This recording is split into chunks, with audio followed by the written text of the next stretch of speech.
అందరికీ నమస్కారం. నా పేరు కృష్ణ. కేపీ సాహిత్య సౌజన్యానికి మీ అందరికీ కూడా స్వాగతం, సుస్వాగతం.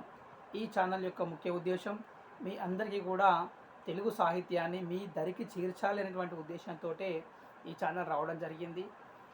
సాహిత్యాన్ని అందిస్తూనే మరి యొక్క ఈ భారతదేశం యొక్క విశిష్టతను, భారతదేశం యొక్క ప్రత్యేకతల్ని కూడా మీ అందరికీ తెలియపరచినటువంటి అవసరం ఉంది. కాబట్టి ఈరోజు 15th ఆగస్టు భారతదేశానికి స్వాతంత్ర్యం సిద్ధించిన రోజుగా మనందరం కూడా జరుపుకుంటూ ఉంటాం. కాబట్టి ఈరోజు ప్రతి ఒక్కరు కూడా చెప్తూ ఉంటారు, భారతదేశానికి స్వాతంత్రం ఇలా వచ్చింది, మన మహానీయులు వారి యొక్క ఆత్మ బలిదానాలు చేసి ఈ యొక్క దేశానికి స్వాతంత్రాన్ని తీసుకువచ్చారు అనేటువంటి అంశాలు ప్రతి పాఠశాలల్లో అన్ని చోట్ల చెప్తూ ఉంటారు. అనేక సంపాదకీయాలు కూడా వస్తూ ఉంటాయి, మనం చదువుతూనే ఉన్నాం. అయితే ఇక్కడ మనందరం కూడా గమనించాల్సినటువంటి విషయం ఏముంది అంటే, భారతదేశానికి స్వాతంత్రం వచ్చింది అంటున్నారు. భారతదేశానికి ఇంతకు పూర్వం స్వాతంత్రం లేదా?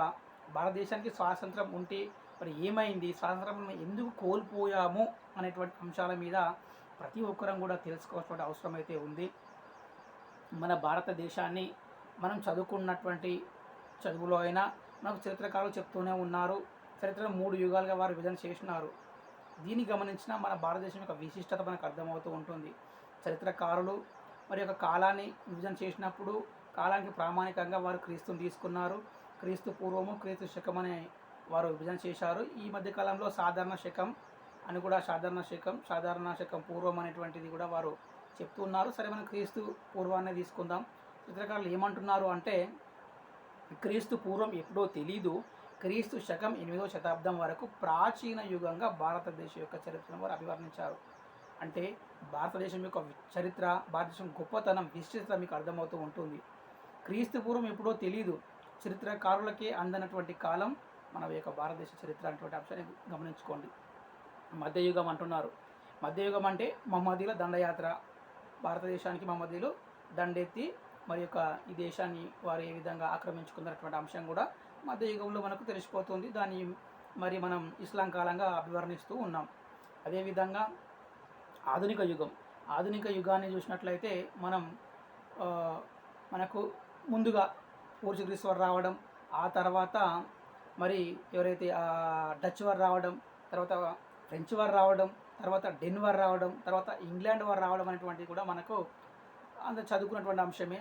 ఇందులో చివరిగా వచ్చినటువంటి 5వ వారు అయినటువంటి ఇంగ్లాండ్ వారు ఈ దేశాన్ని పూర్తిగా వారి యొక్క కబంధాస్తుల్లోకి తీసుకొని మరి అత్యంత క్రూరంగా భారతదేశాన్ని పాలించారని మనందరం చదువుకున్నటువంటి అంశమే. అయితే ఇక్కడ గమనించాల్సిన అంశం ఏముంది అంటే, ఈ యొక్క ఇంగ్లాండ్ వాళ్ళు ఈ దేశానికి ముందు వ్యాపారం కోసం, వర్తకం కోసం వచ్చి మరి ఏ విధంగా ఈ దేశాన్ని ఆక్రమించుకున్నారు అనేటువంటి అంశాన్ని మనం ఖచ్చితంగా తెలుసుకుంటే స్వాతంత్రం ఎందుకు కోల్పోయామనేది మనకు అర్థమవుతూ ఉంటుంది. ఎందుకు కోల్పోయామంటే, మనలో ముఖ్య కారణం ఐక్యత లోపించడం, దేశభక్తి లోపించడం. ఐక్యత లోపించడంతో మరి వారు అత్యంత సులువుగా చిన్న చిన్న రాజ్యాలను వారు హస్తగతం చేసుకొని పూర్తిగా యావత్ భారతదేశాన్ని వారి యొక్క కబంధాస్తుల్లోకి తీసుకోవడం, కొన్ని సంస్థలను వారు పెత్తందారిగా ఉంటూ ఆ సంస్థానాల నుంచి వారు కప్పాన్ని తీసుకుంటూ వారి యొక్క భారతదేశాన్ని వారు పాలించారు. అది మనం చదువుకున్నటువంటి అంశమే. అయితే ఇక్కడ గమనించిన అంశం ఏముంది అంటే, ఈ దేశంలో పుట్టినటువంటి కొంతమంది మహానీయులు ఏమంటారంటే, ఆ యొక్క ఇంగ్లాండ్ వాళ్ళను ఈ దేశానికి వాళ్ళు ఎంతో అభివృద్ధి చేశారు అని గొప్పలు చెప్తూ ఉంటారండి. నిజంగా గమనిస్తూ ఉన్నట్లయితే ఇంగ్లాండ్ వాళ్ళు ఈ దేశ ప్రజల మీద ప్రేమతోనో, ఈ దేశ ప్రజల మీద మమకారంతోనో ఏనాడు కూడా వారు ఈ భారతదేశానికి అభివృద్ధి చేయలేదు.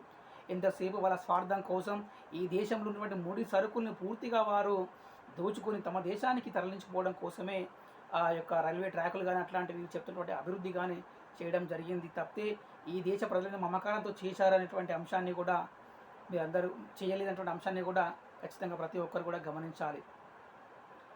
అదేవిధంగా ఇప్పుడు ఉన్నటువంటి సమాజం చూస్తే మరి ఏ విధంగా ముందుకు పోవాలంటే, ఇక్కడ మనందరం కూడా గమనించాలి. ఏంటి అంటే, మన భారతదేశంలో అందరం కూడా కులాల వారీగా, మతాల వారీగా, ప్రాంతాల వారీగా విభజన చెంది ఉన్నామండి. మతం అనేది తమ యొక్క వ్యక్తిగతమైనటువంటి అంశాన్ని కూడా మర్చిపోతున్నారు. ముందు ఈ దేశం, తర్వాత మతం, తర్వాత కులం, తర్వాత ప్రాంతం కదా. ఈ విధంగా మనం చూడాలి కదా. ఎందుకు చూడలేకపోతున్నాం? ఎందుకు మతాలని మతమే ప్రామాణికంగా, మతమే ముందు, తర్వాత దేశం అనే విధంగా ఎందుకు మన యొక్క జీవన శైలి, మన యొక్క ఆ, ఆలోచన శైలి ఎందుకు మారుతున్నదో నాకు అర్థం కావడం లేదు. అత్యంత ప్రమాదకరమైనటువంటిది. ఇంతకు ముందుకే మనం ఐక్యత లేకపోవడంతో దేశాన్ని కోల్పోయి ఇతర పరదేశం యొక్క పరదేశీయులు మన దేశాన్ని పాలించినటువంటి అంశాన్ని మనం గ్రహించాం కదా. మరి అట్లాంటి దాని నుంచి మనం ఎందుకు బయటపడలేకపోతున్నాం? ఒక్కసారి ఆలోచించండి. ఎవరి మతాన్ని వాళ్ళు పాటించండి గాక, ఎవరి మతాన్ని వాళ్ళు మతంలో వారు ఉండండి కనుక, ఎవరి ప్రాంతం మీద వాళ్ళకి ప్రేమ ఉంటే ఉండని కనుక, నీ కులం మీద నీకు ప్రేమ ఉంటే ఉండని కనుక, కానీ నువ్వు ముందు భారతీయులు అనేటువంటి అంశాన్ని ఎందుకు మర్చిపోతున్నారు మిత్రమా? ఆ విషయాన్ని కూడా అందరూ కూడా గుర్తుంచుకోవాలి. ముందు భారతీయులం కదా, ఈ దేశం అనేటువంటి పదం వచ్చినప్పుడు అందరం కూడా కలిసి గట్టిగా ఈ దేశాన్ని అభివృద్ధి చేయడం కోసం మనందరం కూడా పురోగించాలి. ఈ దేశం గురించి మనం ఆలోచన చేయాలి. అంతేకాని ఇలా విభజన చెంది మనగా విడిపోయి ఉంటే ఎప్పుడైనా ప్రమాదమే దేశానికి. మీ అందరికీ తెలిసిన అంశమే, ప్రతి ఒక్కరు కూడా చూసినారు. గడ్డి పోస ఒకటిగా ఉన్నప్పుడు ఈజీగా ప్రతి ఒక్కరు కూడా తుంచేస్తారండి. అదే గడ్డి పోస దాన్ని మనం ఒక తాడుగా వేసి దాని తాడుగా మనం తయారు చేసినట్లయితే అత్యంత స్ట్రాంగ్గా ఉంటుంది. అంత ఈజీగా ఎవరు కూడా తెంపనికి ఆస్కారం ఉండదు. కాబట్టి ఈ దేశంలో పుట్టాం కాబట్టి, ఈ గడ్డ మీద మనం ఉన్నాం కాబట్టి, మనం భారతీయులం అని మనం ఎందుకు అనగలేకపోతున్నాం? భారతీయులుగా మనం ఎందుకు మనుగడ సాగించలేకపోతున్నాం? మిత్రులారా, మనందరం కూడా భారతీయులం అటువంటి అంశాన్ని కూడా గ్రహించాలి. కాబట్టి మనలో భేదాభిప్రాయాలు ఉండొచ్చు కనుక, అవి ఏమైనా ఉండొచ్చు కనుక, కానీ దేశం అనే పదం వచ్చినప్పుడు అందరం కూడా భారతీయులం అటువంటి అంశాన్ని ప్రతి ఒక్కరం కూడా గ్రహించి ఈ దేశ అభివృద్ధి కోసం మనం పాటుపడాలి. అంతెందుకండి, మన పూర్వీకులు కూడా అన్ని మతాలు ఉన్నటువంటి వాళ్ళు ఈ దేశ అభివృద్ధి కోసం పాటుపడలేదా? అబ్దుల్ కలాం గారు మిసైల్ మ్యాన్గా మనం ఈ దేశానికి అభివర్ణిస్తున్నాం. వారు ఈ దేశానికి మిసైల్స్ని అందించలేదా? మరి వారికి కూడా మతాన్ని అంటగడదామా? అదేవిధంగా సర్దార్ వల్లభాయ్ పటేల్ గారి గురించి చూసినట్లయితే వారు కూడా ఈ దేశానికి ఎంత సేవ చేశారు. ఈ దేశాన్ని వివిధ సంస్థలుగా విడిపోయి ఉన్నటువంటి దాన్ని కూడా ఒకటిగా కలిపి ఈ దేశం యొక్క అందమైన రూపాన్ని వారు తీర్చిదిద్దలేదా? అదేవిధంగా వీర సావర్కర్ ఈ దేశం కోసం, స్వతంత్రం కోసం వారు ఎంతగా పోరాడినారు. మరి వారి కోసం కూడా మనం మతాన్ని అంటగడదామా? ఒక్కరు ఇద్దరు ఎందరో మహనీయులు మతాలకు, కులాలకు, ప్రాంతాలకు అతీతంగా ఈ దేశం కోసం శ్రమించారు కదా. వారి యొక్క రక్తం మనలో స్రవిస్తున్నప్పుడు వారి యొక్క భావజాలాన్ని మనం ఎందుకు తీసుకోలేకపోతున్నాం? కాబట్టి ముందు భారతీయులుగా మనం మనుగడ సాగిద్దాం. అప్పుడే ఈ దేశాన్ని యొక్క అభివృద్ధి అనేటువంటిది ప్రత్యేకతన సాగుతుంది. ప్రపంచ దేశంలో భారతదేశం అగ్రగామిగా ప్రజ్వరిల్లాలి అనేటువంటి ఒక సిద్ధాంతంతో మనం ముందుకు పోతున్నాం. కాబట్టి మిత్రులారా, భేదాభిప్రాయాలు వీడనాడండి. అందరం కూడా భారతీయులం అనేటువంటి అంశాన్ని కూడా మనం పాటించుకుందాం. మనకు ఎన్ని భేదాలు ఉన్నప్పటికీ కూడా వాటిని పక్కన పెట్టి ముందు భారతీయుని అనేటువంటి అంశాన్ని కూడా ప్రతి ఒక్కరు కూడా తీసుకురావాలి. ఎవరి మతాన్ని వాళ్ళు ప్రేమించండి, ఎవరి మతాన్ని వాళ్ళు పాటించండి, ఎవరి కులాన్ని వాళ్ళు ప్రేమించండి. కానీ చివరికి మనం భారతీయులు అనేటువంటి అంశాన్ని కూడా ప్రతి ఒక్కరు కూడా గ్రహించాలి. అదేవిధంగా ఇప్పుడున్నటువంటి స్థితిగతులకు అనుగుణంగా మరి నేను ఒక కవితను రాయడం జరిగింది. భారతదేశం యొక్క స్థితి ప్రస్తుతం ఎలా ఉంది అనేటువంటి దాని గురించి యువతకు నేను సందేశాన్ని ఇస్తున్నాను. యువత మేల్కొల్పు అనేటువంటి శీర్షికతోటి యువతను మేల్కొల్పమని చెప్తున్నాను. ఆ యొక్క కవితను ఇప్పుడు నేను చెప్తాను. అందరూ కూడా సావధానంగా ఆ యొక్క కవితను ఆలకించండి. ఏమంటున్నాను నేను అంటే, స్వర్ణ భారత నిర్మాణానికై రెండో యువ కిరటాల్లారా, దేశ ద్రోహుల నికృష్టుల క్రీడలను భూస్థాపితం చేయు శక్తుల్లారా, మనకు జన్మనిచ్చిన పుణ్యభూమి దృష్టుల కుట్రులకు బలవుతుంది. పరదేశ భజన చేస్తూ స్వదేశ కీర్తిని కించపరుచు కీచకులను మోస్తుంది. పూటకో పాటి మార్చే పాలకులు అవతరించారు.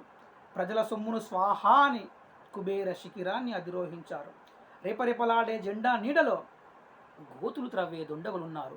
ఊసర వెల్లిలా రూపులు మారుస్తూ చట్టానికి చిక్కక నిలుస్తున్నారు. అందుకే లేవండోయ్ యువ కిరటాల్లారా, కనులు తెరిచి చూడండోయ్, వాస్తవాన్ని కనులారా వీక్షించండోయ్, మంచిని మరవకండోయ్, చెడును ప్రలద్రోలండోయ్, రేపటి భవితను నిర్మించి నేల తారలవ్వండోయ్. జై భారత్.